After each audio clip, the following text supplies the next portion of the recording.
एक बार ऐसा हुआ कि एक संत कहीं से गुजर रहे थे और एक काम चल रहा था तो संत ने धीरे से पूछा, क्यों भाई क्या कर रहे हो? एक मजदूर से पूछा, क्यों भाई क्या कर रहे हो? उसने बोला, दिखता नहीं है क्या, अंधे हो क्या? पत्थर तोड़ रहा हूं, पत्थर। थोड़ा और आगे चले और दूसरा मजदूर दिखा। उस मजदूर से बोला, क्यों भाई तुम क्या कर रहे हो?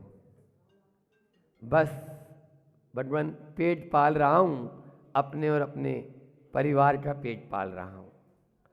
थोड़ा सा और आगे बढ़े और तीसरा मजदूर काम कर रहा था, उससे पूछा, क्यों भाई क्या कर रहे हो?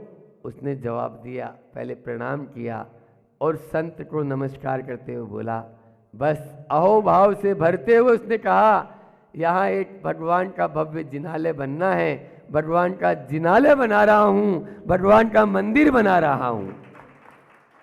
काम तीनों एक ही कर रहे हैं, तीनों काम एक ही हैं, लेकिन तीनों के विचार बहुत भिन्न भिन्न हैं। तीन शब्द हैं, एक है निर्वाह है, एक है निर्माण और एक है निर्वाण। जो आज निर्वाण लाडू अभी आपने चढ़ाया ना, तो निर्वाण, एक में निर्वाह है। निर्वाह तो पशु पक्षी भी कर लेते हैं, आप क्या निर्वाह करेंगे? अरे चोंच मिली है तो चुग्गा भी मिलेगा। सब अपना अपना निर्वाह कर रहे हैं। वह जो बोल रहा है कि नहीं दिखता नहीं है क्या, बस पत्थर तोड़ रहा हूं, निर्वाह करने वालों की स्थिति यही होती है जो पत्थर तोड़ने जैसा होता है। और निर्माण करने वालों की स्थिति है जो केवल मात्र अपना और अपने परिवार का पेट पाल रहे हैं, लेकिन जो निर्वाण को लक्ष्य लेकर आगे बढ़ रहे हैं वो न केवल अपना, अभी तो जग का भी उद्धार करते हुए आगे बढ़ते चले जा रहे हैं। वो जग का भी उद्धार करेंगे। ये निर्वाण का मार्ग है। हमें निर्वाह और निर्माण को नहीं देखना, निर्वाण को देखना है। निर्माण और निर्वाह तो अपना आप हो जाएगा, अपना आप हो जाएगा। जिसकी दृष्टि निर्वाण पे आ जाएगी। निर्वाण का मतलब क्या होता है बोलो? मोक्ष है ना? दो ही शब्द है, मोह और मोक्ष, दोनों मोह पे है। एक में है और एक में क्षय है। जो आपके पास है ना, उसका क्षय कर दो, बस मोह से को छोड़ दो, मोक्ष की प्राप्ति हो जाएगी। मोह और मोक्ष में ज्यादा अंतर नहीं है, केवल है और क्षय का अंतर है। आपको यदि सच में आज चंदा प्रभु भगवान का आपने अभी लाडू चढ़ाया है और वो भी निर्वाण भूमि में, तो अपने जीवन में रूपांतरण तो लाना होगा। कब तक हम इसी प्रकार से लाडू चढ़ा चढ़ा के करते रहेंगे? बोलो, लाडू तो कई बार चढ़ाया, लेकिन उस लाडू चढ़ाने का औचित्य क्या? आयोजन तो बड़े बड़े हो रहे हैं, लेकिन उसका प्रयोजन यदि नहीं ध्यान रखेंगे, उस आयोजन का कोई महत्व नहीं है। आयोजन का प्रयोजन क्या है, इस महत्व को यदि समझ लेंगे तो हमारे भीतर में परिवर्तन आए बिना नहीं रहेगा। लेकिन हम तो उसी ढर्रे पे चल रहे हैं। कोई के 50 बसंत बीत चुके, कोई के 60 बसंत बीत चुके, कोई के 70 बसंत बीत चुके, लेकिन वो उसी लाइन पे चल रहा है, जिस लाइन पे ट्रैक पे चल रहा था। वो छोड़ने को तैयार ही नहीं है। वो ये और कहता है, महाराज जी और कोई नहीं मिला क्या? कई बार ऐसा भी हो जाता है, लेकिन नहीं, एक एक कदम सही। आचार्य श्री जी एक ही बात कहते हैं, मोक्ष और मोह में ज्यादा अंतर नहीं। जिधर आपका मुंह है ना, उधर पीठ कर लो, और जिस तरफ पीठ है उधर मुंह कर लो, बस मोक्ष की ओर आपका प्रस्थान शुरू हो जाएगा। इतना सरल है, बोलो धर्म। इससे ज्यादा सरल क्या होगा? जिस तरफ मुंह है उधर पीठ कर लो बस, और जिधर पीठ है उधर मुंह कर लो आपका। अब एक भी कदम बढ़ाओगे, हमने एक भी कदम बढ़ाया तो मांगी तुंगी हमारे पास में आता चला गया। और आज हम मांगी तुंगी उसी एक एक कदम अमलनेर वाले दादा बोल रहे हैं, एक एक कदम बढ़ते बढ़ते यहाँ तक आ गए। आपको ज़्यादा चलना ही नहीं है। समय शिखर जी के पहाड़ पर, वही निर्वाण लाडू की बात है, पहाड़ पर चले दादा और पोता। अब दादा और पोता चले, अब पोता बोलता है, 5 साल का पोता था, बोले दादा दादा अपन पहाड़ पे चल रहे हैं, वहां तो बहुत अंधेरा है, क्योंकि 2 बजे ही चढ़ गए वो लोग, बहुत अंधेरा है, तो अंधेरा है तो भैया टॉर्च है ना अपने पास में, तुम ऐसा क्यों बोल रहा है? टॉर्च से अपन चलेंगे। बोले दादा इस टॉर्च की लाइट तो केवल 4 हाथ दूर जाती है, 4-5 फीट के बाद में पूरा अंधेरा नजर आएगा, फिर क्या करेंगे? बोले बेटा डर मत, एक कदम आगे बढ़ेंगे रोशनी भी एक कदम आगे बढ़ जाएगी, फिर एक कदम आगे बढ़ाएंगे रोशनी एक कदम आगे बढ़ जाएगी और हम पूरा पहाड़ चढ़ जाएंगे। बस यही अपन को करना है, हमें पूरे पहाड़ का अंधेरा नहीं देखना है, केवल मात्र वो 4 कदम जो चलना है बस वो दूरी देखते चले जाओ, आपका एक एक कदम बढ़ता चला जाएगा, मोक्ष आपके पास नज़दीक आता चला जाएगा। बस मोक्ष के ऊपर पहुंचना है। तो यहाँ से राम और हनुमान के साथ में और भी कितने कोटि 99, हाँ 99 करोड़ मुनि महाराज जी मोक्ष गए हैं। राम हनु सुजीव सुडील गव यज्ञ वाक्य नील महानील कोटि 99 मुक्ति पयान तुंगिरी बंदोदर ध्यान। इस मांगी तुंगी से राम, जैसा कि अभी पूर्ववक्ता ने भी आपको बताया कि संसार में सबसे ज्यादा यदि मान्य शब्द है तो वो है राम। राम, कोई आता है तो भी राम बोलते हैं और कोई जाता है तो भी राम बोलते हैं। आता है तो राम राम सा और जाता है तो राम नाम सत्य है।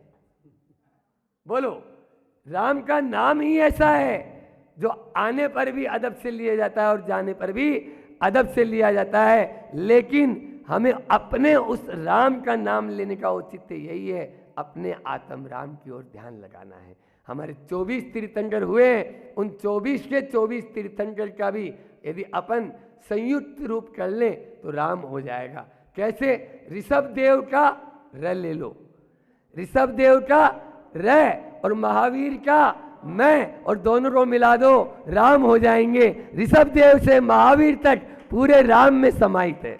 बोलो, इसलिए हम हमेशा कहते हैं राम कोई व्यक्ति नहीं, राम वृत्ति है। वृत्ति है, हमारी धारणा है, हम ही राम है। कल मैंने प्रवचन किया था राम कि राम ही हम है और रावण भी हम ही हैं। यदि हमारी मान लीजिए सद्वृत्ति है तो हम राम हैं और दुष्प्रवृत्ति है तो हम रावण हैं। अलग से किसी राम और रावण की नहीं। आने वाले दिनों में उसी राम कथा की चर्चा अपन सब करेंगे, क्योंकि किसी ने सत्य कहा है 4 अनुयोग होते हैं और उन चारों अनुयोगों के बारे में कि बनती है भूमिकाएं प्रथमानुयोग से। आप भूमिका बनाना चाहते हो, ग्राउंड तैयार करना चाहते हो, अपनी मंजिल को बहुत आसानी से आगे बढ़ाना चाहते हो तो प्रथमानुयोग के ग्रंथ पढ़ो, ठीक है ना। आचार्य श्री जी बोलते हैं सिद्धांत याद नहीं रहेगा, न्याय याद नहीं रहेगा, इतिहास याद नहीं रहेगा, लेकिन ये कहानी किससे, इनको कहानी किससे मत मान लेना आदर्श। हाँ, एक कहानी किससे ये बता रहे हैं, किससे क्या हानि है ये बता रहे हैं। कहानी किससे, किससे क्या हानि है ये बता रहे हैं। दादी की वो कहानी वो बता रही है, नानी की वो कहानी आज भी याद है अपन को, जो बचपन में कभी लोरी के रूप में दादी ने सुनाई थी और कभी बचपन में कभी नानी ने सुनाई थी। ये कहानी किससे ही हमें आज भटकने से बचा के इस स्थान तक लेके आ गए हैं। ये कहानी किस्सों की ही तो बात है। उन कहानियों में पढ़ते थे कि नहीं इस प्रकार के मुनिराज होते हैं जो चर्या करते हैं, आज स्वयं मुनि बनकर अपन विहार कर रहे हैं। ये कहानी किस्सों के कारण होता है।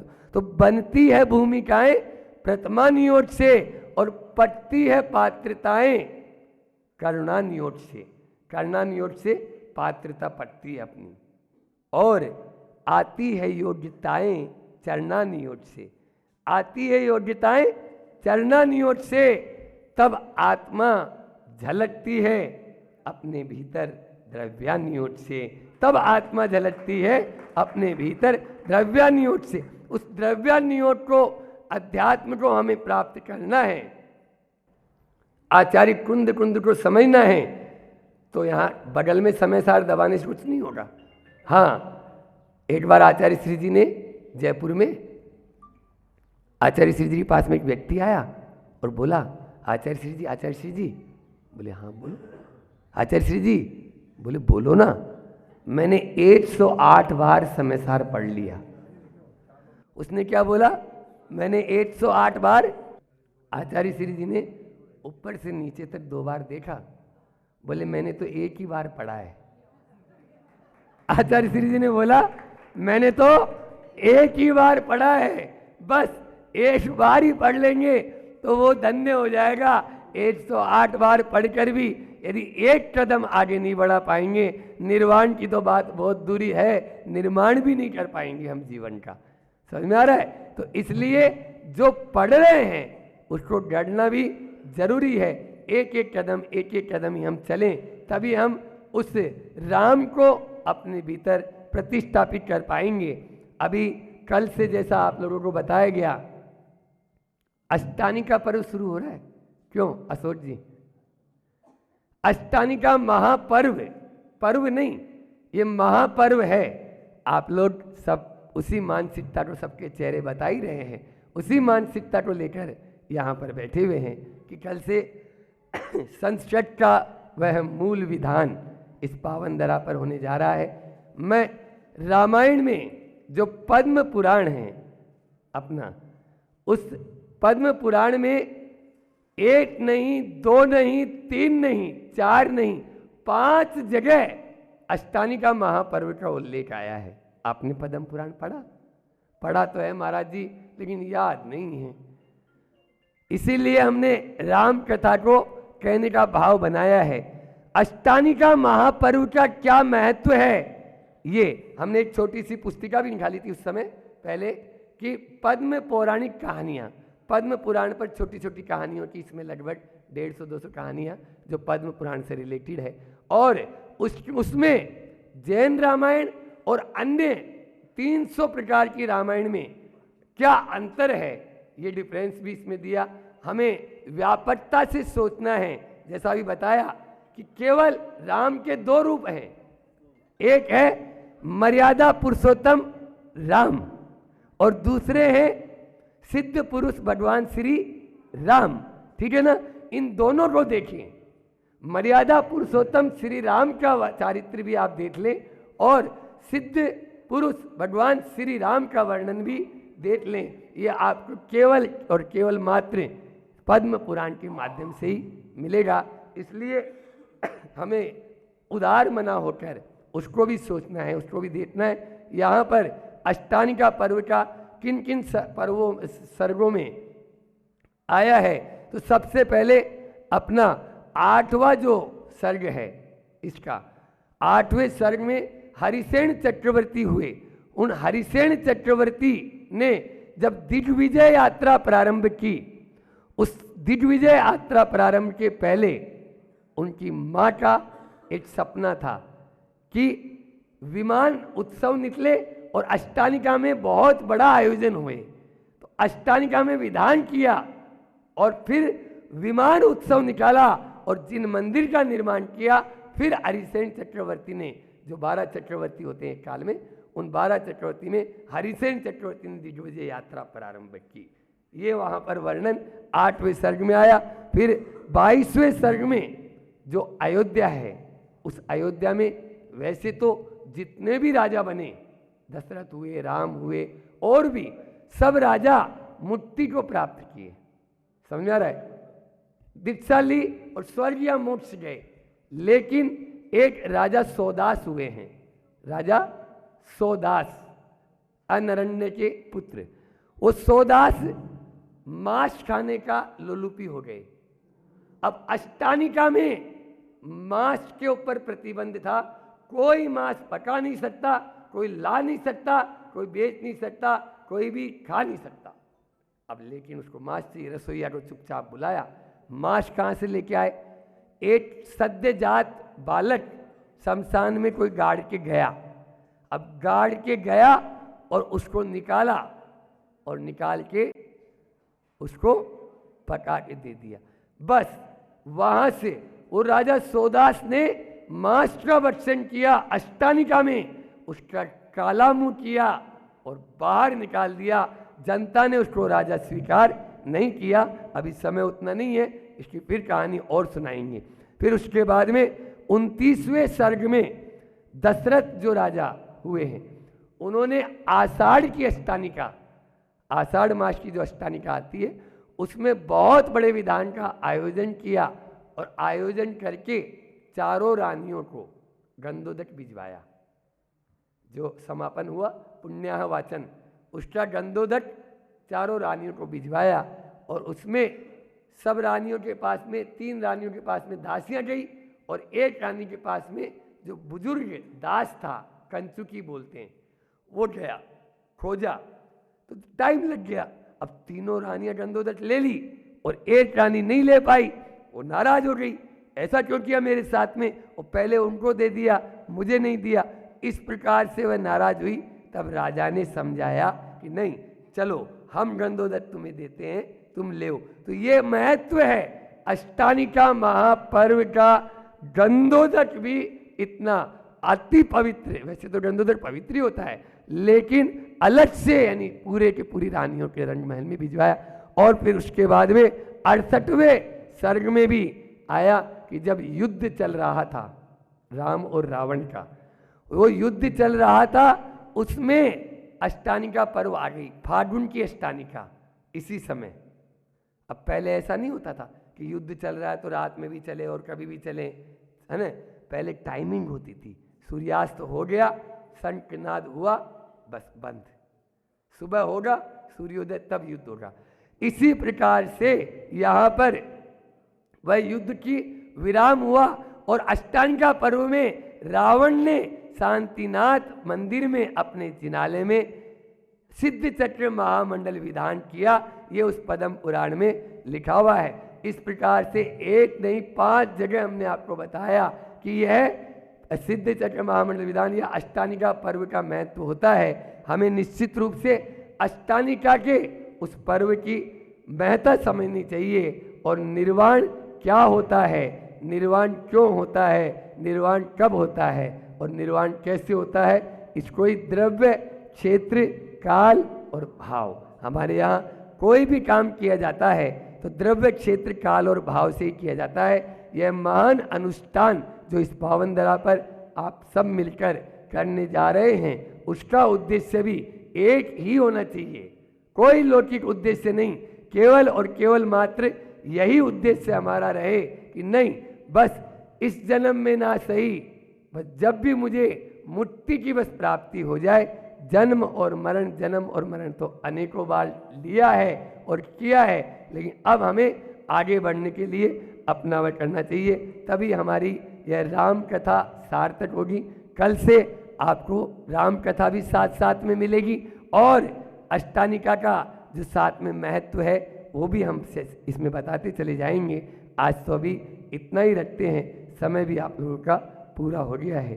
बोलिए अहिंसा परमो धर्म की, चिंतामणि पारसनाथ भगवान है। जिसमें आप अपना चेहरा देखते हो, देखा है सबने।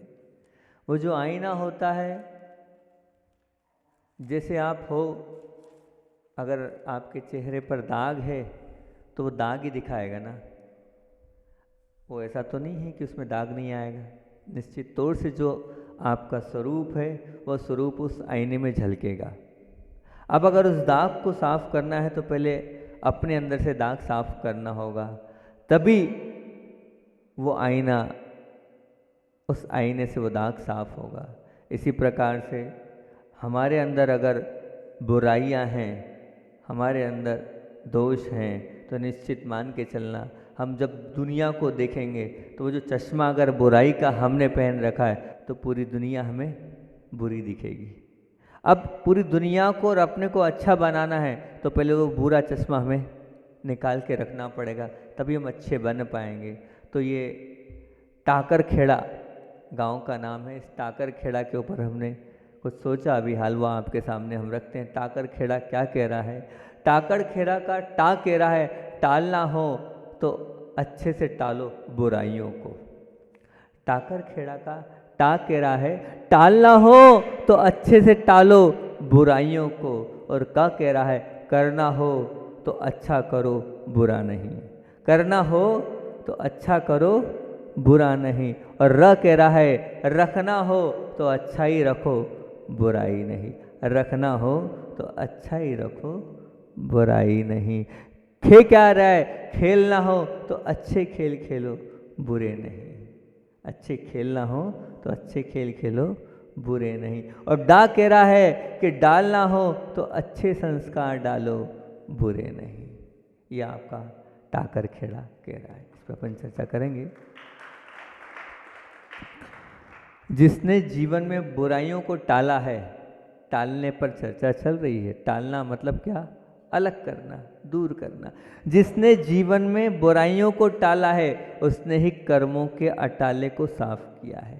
कर्मों का अटाला मतलब क्या, ये जो पड़ा है पूर्व अपने जन्मों से हमारे पास रखा है वो क्या है, अटाला है। काय का अटाला है, अटाला उसको बोलते हैं ना जो सड़ जाती है, खराब हो जाती है, पुरानी वस्तु, उसको अटाला कह रहे हैं। तो ध्यान रखना, आपने जो कर्मों को इकट्ठा कर रखा है वो क्या है, अटाला है। और उस अटाले की सफाई जब होगी जब आप बुराइयों को टालोगे। जब तक बुराइयों को नहीं टालोगे तो कर्मों का अटाला साफ होने वाला नहीं है। टालना है तो बुराइयों को टालना है। हम जीवन में टालते तो हैं पर अच्छा जहाँ हो रहा है वो स्थान टाल देते हैं। वो अच्छा जहाँ हो रहा है, जिस समय में अच्छा मिलना चाहिए वो अच्छा समय टाल देते हैं, अच्छी संगति टाल देते हैं। इसीलिए संसार की उपलब्धियाँ टलती जा रही है। ये संसार की उपलब्धियाँ क्यों टल रही है, उसका कारण ये कि हमने क्या टाला, अच्छा स्थान टाल दिया, अच्छा समय टाल दिया, अच्छी संगति टाल दी। आपकी कैसी संगति है, अच्छी है कि बुरी है, विचार करना। किस स्थान पर आप जाते हैं वो स्थान कैसा है, वो समय, जिस समय को आप बचाना चाहते हैं अच्छे कार्य के लिए कि बुरे कार्य के लिए। बुरे कार्य के लिए तो आप तैयार हैं और अच्छे कार्य के लिए उस समय को आप टाल रहे हैं। तो ध्यान रखना, आपके जीवन की उपलब्धियाँ टलती चली जाएगी, टलती चलेगी। नहीं टालना है तो आपको अच्छाइयों को स्वीकार करते जाना पड़ेगा। बुराइयों को वही टाल सकता है जो जीवन में अच्छाइयों को पालता है और पालने की इच्छा रखता है। ध्यान रखना, बुराइयों को वही टाल सकता है जो जीवन में अच्छाइयों को पालता है और पालने की रुचि रखता है, वही बुराइयों को टाल सकता है। अच्छे से मन लगाकर, जैसे आप अपने जीवन में कुछ पाने के लिए कि हाँ ये हमने सोचा है, उसके लिए लग जाते हो, जी तोड़ मेहनत करते हो, जो चाहते हो वो मिल भी जाता है। इसी प्रकार बुराइयों को निकालने के लिए आपने कभी ऐसा सोचा कि अच्छे से पीछे पड़ जाऊं, मेरे अंदर ये कमी है, मेरे अंदर ये दोष हैं, इसको मुझे निकाल कर बाहर करना है, तभी मैं अच्छा बन सकता हूँ। बुराई तो सब में है, या कोई ऐसा बैठा नहीं जिसके अंदर बुराइयाँ ना हो, दोष नहीं हो, सब में है। तो अब वो बताओ, अच्छे से आपने कभी सोचा कि ये बुराइयाँ हैं, ऐसे मुझे टालना है, इसे मुझे निकालना है। पूछो अपने मन से कि मैंने बुराइयों के लिए कितना अपने मन को तैयार किया है।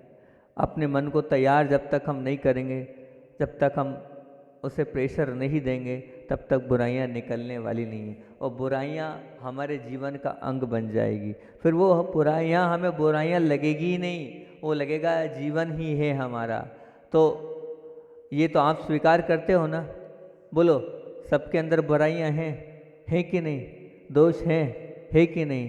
तो आप विचार करना, हमारे अंदर कौन कौन से दोष हैं, कौन कौन सी बुराइयां हैं, कौन कौन सी गलतियां हैं। उन गलतियों के लिए आप कटिबद्ध हो जाएं, अपन वचन ले लें कि जीवन में जो जो बुराइयां हैं उन बुराइयों को टालने की मैं पूरी कोशिश करूंगा, पूरे मन से उस पर विचार करूंगा, तभी हम अपने जीवन को बहुत अच्छा बना पाएंगे। जो टालता है बुराइयों को, वो ध्यान रखना वही अच्छा बनता है। अच्छाइयों को टालने का हमारे अंदर विशेष रूप से लगाव होता है, और बुराइयों को टालने के लिए, बुराइयों को स्वीकार करना हमारे अंदर लगाव होता है। लेकिन वो लगाव हमारे लिए संसार का कारण बनेगा, हमें नीचे की ओर ले जाएगा। तो टालना हो तो अच्छे से किसको टालना है, मन लगाकर बुराइयों को टालना है। अगर अपने जीवन को अच्छा बनाना है तो क्या कह रहा है, कह रहा है करना हो तो अच्छा करो, बुरा नहीं। करना है क्योंकि मनुष्य के पास ऐसी सामर्थ्य है, उसे ही ऐसी शक्ति मिली है, वो कुछ कर पा रहा है, वो अब करना तो है ही आपको। तो करो तो अच्छा करो ना, तभी आपको अच्छा मिलेगा। बुरा कर क्यों रहे हो? विचार करना, जीवन में कितने लोगों का आपने अच्छा करा है और कितने लोगों का बुरा किया है। कितने लोगों के साथ आपने अच्छा बिहेव किया है और कितने लोगों के साथ आपने अच्छा या बुरा व्यवहार किया है। अच्छा एक बात बताओ, जिसके साथ आपने बुरा व्यवहार किया है, जिस प्रकार का आपने उसका एटीट्यूड किया है, वो जो बुरा व्यवहार, वो जो आपने एटीट्यूड किया है, वो आपके जीवन में आपके साथ घटे तो जब आपके साथ आपके लिए वही सब कुछ घटे जो आपने किसी के लिए बुरा किया है, तो आप स्वीकार करोगे?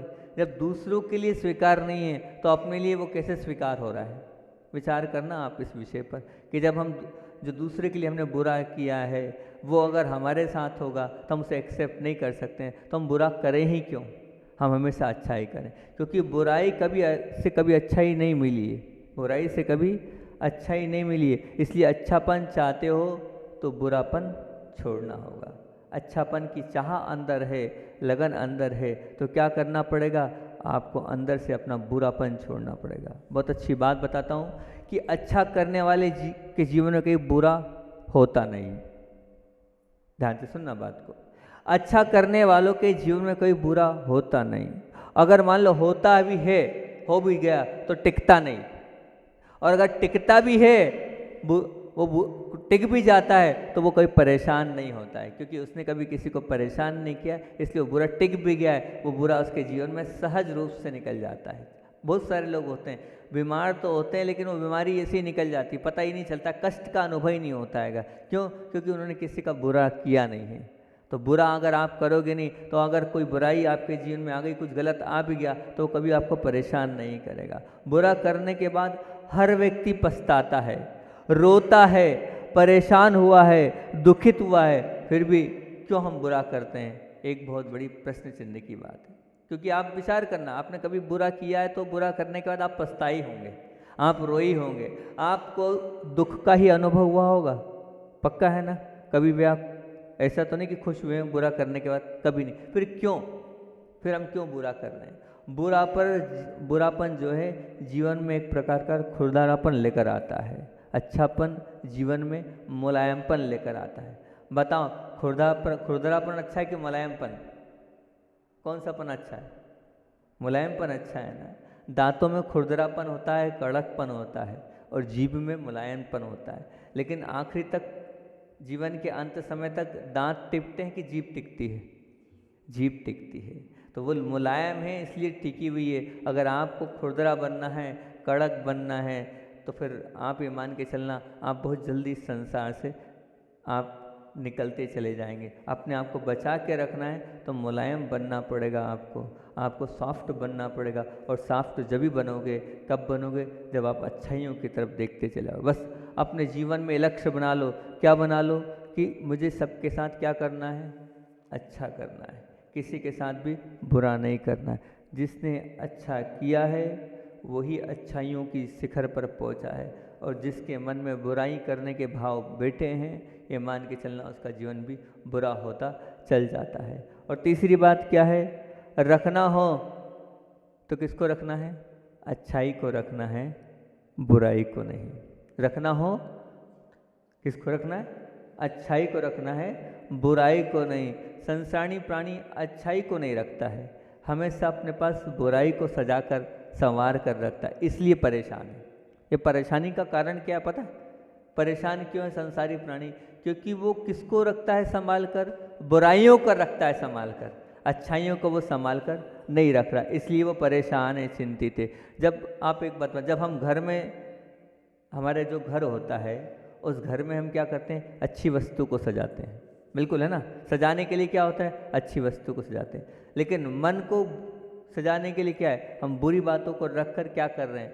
मन को सजा रहे हैं कि मन को बिगाड़ रहे हैं? मन को बिगाड़ रहे हैं। जब घर अच्छी वस्तु सजाते हैं, उसके लिए आप क्या करते हो? बाजार में जाते हो, बहुत सुंदर वस्तु खरीद के लाते हो, इंजीनियर के पास जाते हो, इंटीरियर के पास जाते हो, फर्नीचर वाले के पास जाते हो, सैकड़ों वस्तुओं में से जो अच्छी वस्तु है उसको पसंद करके अपने घर को सजाते हो।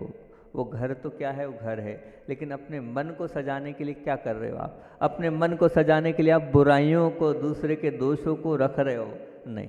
अगर उस दोषों को रखोगे तो आपका मन अच्छा सजेगा क्या? सज सकता है क्या, बताओ? बुराई को रखने से मन सजना नहीं है।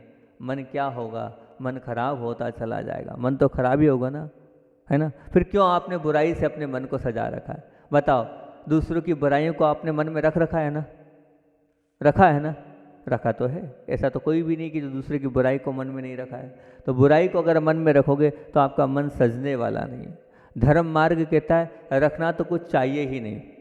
धर्म से अगर हम धर्म को पढ़ने जाएंगे ना तो धर्म तो कहता है रखना ही नहीं, किसी को रखना तो है ही नहीं। फिर भी धर्म एक बात है, अच्छाई को सजा कर रखने के लिए कोई भी धर्म, कोई भी संप्रदाय उसमें मना नहीं है। सब में कहा है नहीं, अच्छाई को तो संभाल कर रखो, सद्गुणों को संभाल कर रखो, सत्कर्मों को तो अपने जीवन का अंग बनाओ। लेकिन हम कहाँ कर रहे हैं? जो आपके पास रखा है, जो भी आपके पास रखा है, आप उसको आपको रखवाली भी करना पड़ेगी। अगर आप बुराई की रखवाली करोगे तो क्या मिलने वाला है? बुराई ही मिलने वाली है। क्योंकि जो रखा है निश्चित तौर से उसको तो आप रखवाली तो करोगे, उसको बार बार सोचोगे, उसको बार बार चिंतन करोगे, तो आप बुराई की ओर ही आकर्षित होते चले जाओगे। जो आपके पास रखा है वो आपको बुराई देकर ही जाएगा, क्योंकि जो है वही तो मिलने वाला है। जो आपके अंदर है वही तो मिलेगा। अच्छा बताओ, रुपया हमने बैंक में जमा किया, रुपया हमने बैंक में जमा किया, दिन पर दिन ब्याज के साथ वो बढ़ता चला जाता है, और बढ़ते बढ़ते क्या होगा? डबल हो जाएगा। डबल होकर मिलता है, शायद 5 साल 7 साल में डबल होकर मिलता है ना? मिलता है डबल कि नहीं मिलता? ब्याज भी मिलता है आपको। क्या रखा आपने? रुपया रखा। अब रखने की बात चल रही है, अपने को क्या बुराई रखना है कि अच्छाई? अगर आपने अपने पास बुराई को रख रखा है, अपने अंदर सजा कर रख रखा है, तो बुराई तो क्या देगी आपको?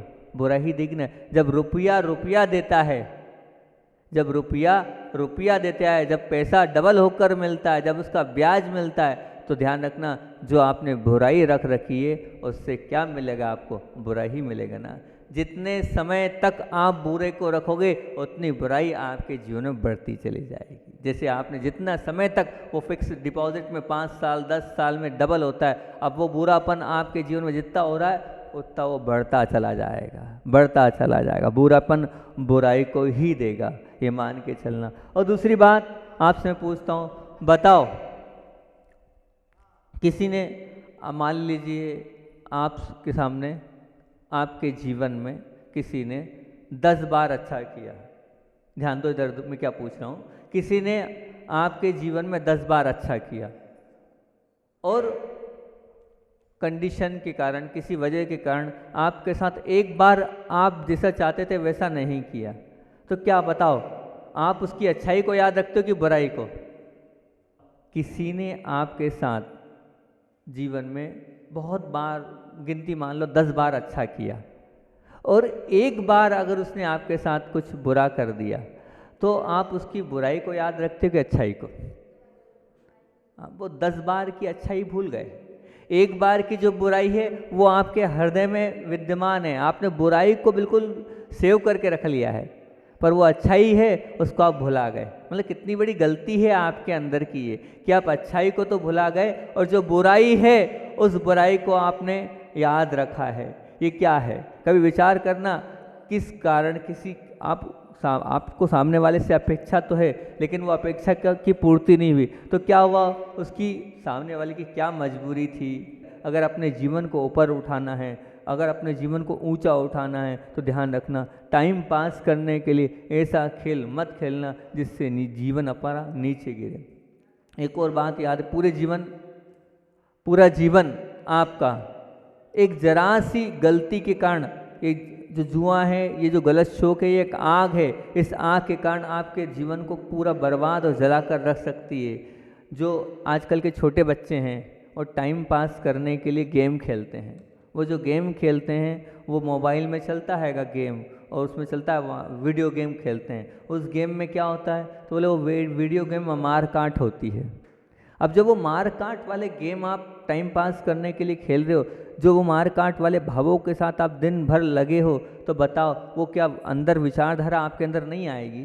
आनी ही है, आएगी ही। अगर मार काट वाले वो गेम अगर आप खेल रहे हो, इसको मारना, उसको डिशुम करना, उसको बंदूक से उड़ाना, ये चलता रहेगा तो वो सब विचारधारा आपके मन में आती चली जाएगी, वो सब आपके जीवन में उतरती चली जाएगी। तो ध्यान रखना, इस प्रकार के गेम को करने के बाद आप क्या कर रहे हो, क्योंकि भाव हिंसा तो कर ही लिया आपने बंदूक चला ली, आपने तलवार चला ली, आपने वो सब कुछ कर लिया वीडियो गेम में। ये मान के चलना, और या मोबाइल में जो गेम चल रहे हैं उसमें हिंसा तो कर ही ली। अब हिंसा कर ली है तो उसका पाप तो निश्चित है, और वो जो चल रहा है उससे हमारे परिणाम भी खराब होंगे, और वो सब भाव भी हमारे जीवन में उतरते चले जाएंगे। तो हमें इस प्रकार के भी गेम नहीं खेलना है। खेलना है तो अच्छे खेल खेलना है, बुरे खेल नहीं खेलना है। और पांचवी और अंतिम क्या, डा, टाकर खेड़ा का डा क्या कह रहा है, डालना हो तो अच्छे संस्कार डालो, बुरे नहीं। क्योंकि ध्यान रखना, संस्कार ही संसार बनाता है,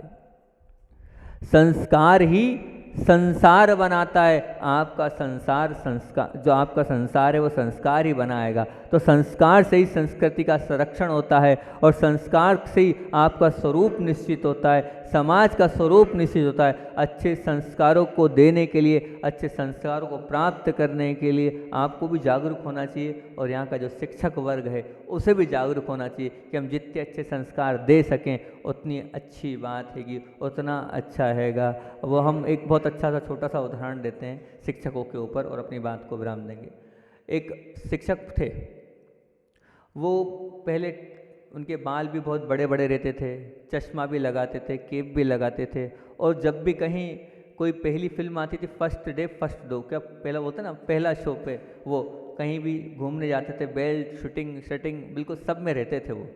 अब वो इस प्रकार से रहते थे, और एकाएक जब वो पढ़ाने अध्ययन करने लगे तो एकाएक वो एकदम व्यवस्थित रहने लगे। पैंट शर्ट की जगह कुर्ता पजामा आ गया, बेल्ट छूट गया, सब कुछ जैसे एक सरल सादगी वाला व्यवहार आ गया। अब जब उनसे पूछा गया भी एकाएक ऐसा परिवर्तन क्यों हुआ आपके जीवन में, तो उन्होंने ये कहा, बोले भैया ऐसा है, मैं पढ़ाता हूँ, और एक माँ अपने बेटे को गर्भ में रखती है तो 9 माह रखती है, 9 माह गर्भ में रखती है ना, इतने ही रखती है ना, 9 माह गर्भ में रखती है। तो बोले एक जो बच्चा होता है वो भी हमारी जब क्लास में आता है, शिक्षण लेने आता है, तो कम से कम अगर 2-3 महीने की छुट्टी कर दें गर्मियों की, तो 9 महीने हमारे पास रहता है। कुल मिला के वो 9 महीने हमारे गर्भ में रहता है।